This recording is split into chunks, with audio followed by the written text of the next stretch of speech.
I have with me today Aniruddha Bahal. He's come with another great sting. And congratulations, Aniruddha.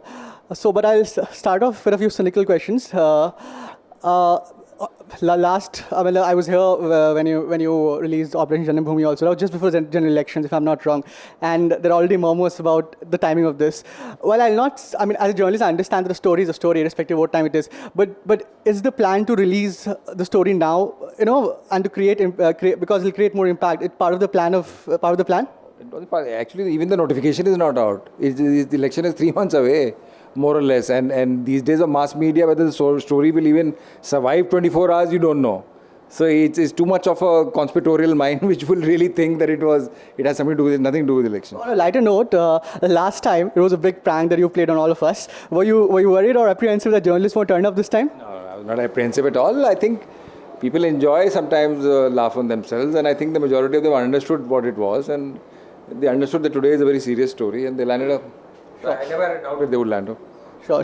Also, you talk, a lot of names being dropped, a lot of big names being dropped here, and one of the guys even claimed that that retired and army personnel during their holidays had helped them train. Do you think you could have pursued that link? You could have pursued that and.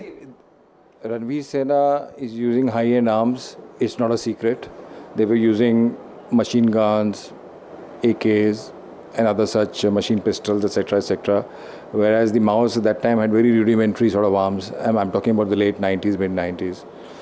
And those arms came from somewhere. And if the coterie of the Ranveer Sena is telling us in their unguarded moments that those arms, some of them came from the Purila arms drop. If you look at the Purila arms drop, it's still an unsolved thing. Nobody knows where the bulk of the consignments went to. It's a perennial mystery.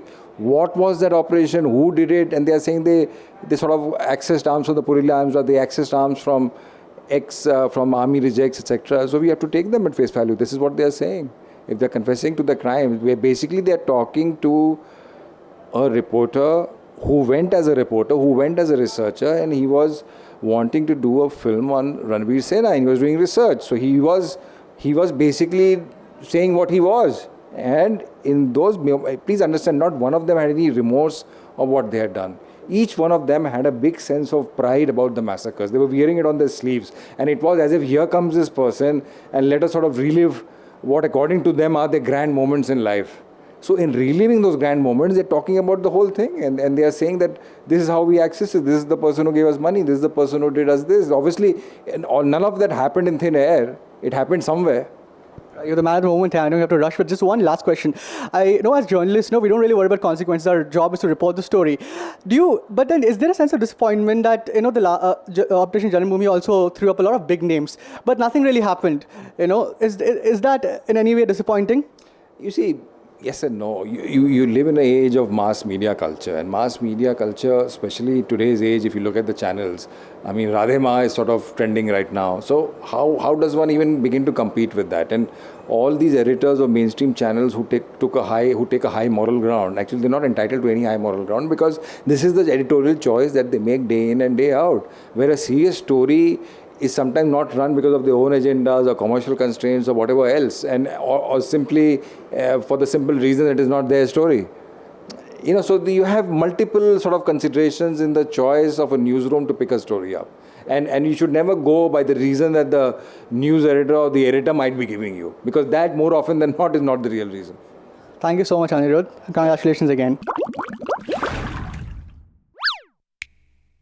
If you enjoyed that, click up here to support us and down here to subscribe. Be sure to check out our older episodes and the other stuff we do, like Can You Take It, I Agree, panel discussions, comics and animations, and much more.